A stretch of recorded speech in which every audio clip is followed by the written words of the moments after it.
Wallahi jamaah, ada seorang syekh cerita dalam salah satu ceramahnya, cerita tentang seorang dokter perempuan di sana, di Arab sana. Ada seorang anak lelaki bawa ibunya masuk ke dokter ini, subhanallah. Ibunya ini gila. Anak-anak muda, belum nikah. Dia bawa ibunya. Nanti ibunya tersenyum sendiri, ketawa sendiri. Masuk ke ruang dokter itu, mejanya dokter diputerin sama ibunya. Anaknya minta maaf, ya dok, kata dia. Sekali-kali nanti ngeliat di televisi dokter itu, ada gambarnya Ka'bah. Ibunya ngomong, nak kau, bukan nak ngomong, kamu bohong Mat kau bohong sama ibu. Katanya mau dibawa umroh ibu, kata dia. Nanti diludahin anaknya, digigit anaknya. Nanti kerudungnya ibunya terbuka, dipasangin lagi. Itu dokter tanya sama anaknya, ini siapa? Ibu anak, kata dia. Sejak kapan dia seperti ini? Sejak lahir. Loh, terus gimana engkau bisa lahir? Iya, sama kakek anak, ibu anak dinikahkan. Tapi 10 bulan diceraikan. Ya karena seperti ini, Pak. Anak lahir dari rahim ibu. Dan seperti ini kelakuan. Iya, kata dia. Engkau berbakti sama dia, kata dia. Dia kan gak kenal sama engkau. Iya, dia gak tahu sama anak. Tapi Allah tahu kalau dia ibu anak. Allah tahu kalau dia ibu anak. Anak harus berbakti. Ditanya, ibumu sakit apa? Ibu kena gula, kata dia. Setelah dikasih resep, itu dokter cerita, pasiennya keluar ditutup pintunya. Dokter ini nangis. Dia mengatakan, ana sering dengar ceramah tentang birrul walidain. Ana sering mendengarkan tausiah ustaz tentang berbakti kepada orang tua. Tapi ana baru sekarang melihat kebaktian seorang anak sama orang tuanya. Ibunya gila, dia tetap berbakti. Dan dia mengatakan, iya ibu anak gak tahu sama anak, tapi Allah tahu kalau dia ibu anak. Dan yang ngasih wasiat supaya kita berbakti sama orang tua itu Allah, jemaah. Apapun yang dilakukan orang tua kita, apalagi ibu. Allah katakan, hamalathu ummuhu kurha wa wada'athu kurha.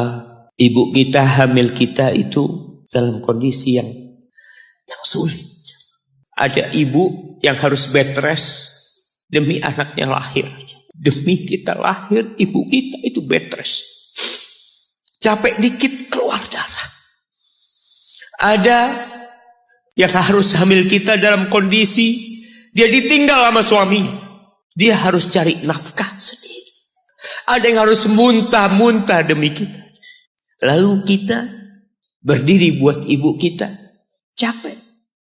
Diceritakan seorang, ya kita semua tahu ceritanya, tentang 3 orang yang masuk ke dalam gua. Kemudian gua itu tertutup dengan batu yang menggelinding. Lalu mereka bertawasul dengan amal soleh mereka. Salah satunya yang mengatakan, ya Rabbi, Allahumma, ya Allah, aku punya 2 orang tua. Aku punya 2 orang tua. Yang aku senantiasa memberikan susu kepada keduanya sebelum keluarga yang lain minum susu. Dia sudah menikah, dia punya istri, punya anak. Pada suatu hari, ya Allah, aku kejauhan cari rumput. Sehingga aku balik dalam kondisi orang tua sudah tidur. Maka aku pereskan susu buat keduanya, ya Allah. Allah tahu, tapi dia mau cerita sama Allah. Dia ingin tawasul dengan amal soleh dia. Lalu aku taruh di wadah. Aku datang ke bapak ibuku, mereka tidur. Maka aku berdiri di hadapan kedua. Jamaah, bukankah bisa dia taruh di sebelah meja ibunya susu itu? Dia ambilkan meja, taruh di sana, dia bisa tidur. Dia sudah berbakti sama orang tuanya dengan seperti itu. Tapi anak ini tidak. Aku berdiri, ya Allah, aku gak ingin membangunkan keduanya. Dan aku terus berdiri, aku pegang itu susunya. Sampai mau subuh bangun, aku serahkan kepada kedua. Anak-anaknya nangis minta susu. Kata dia, lah, sampai bapak ibu aku minum. Kalian jangan minum. Kita kadang-kala sudah menikah lebih peduli sama istri kita. Lebih peduli sama anak-anak kita. Nggak ada hadis yang mengatakan anak itu pintu surga, jemaah. Yang ada itu orang tua pintu surga. Kita peduli sama anak-anak kita. Beli oleh-oleh buat istrinya. Ditelepon istrinya mau apa, kepingin apa. Pernahkah engkau telepon ibumu? Tanya, Umi kepingin apa, Umi? Ana lagi dalam perjalanan, Umi. Jemaah, itu anak, Masya Allah. Dia berdiri. Kenapa dia kuat, jemaah? Karena dia tahu Allah yang nyuruh dia berbakti. Mungkin tidak ada yang melihat berdirinya dia. Tapi Nabi ceritakan berdirinya dia. Dari malam jamaah sampai pagi. Berapa jam dia ingat, ibuku hamil aku 9 bulan. Capek.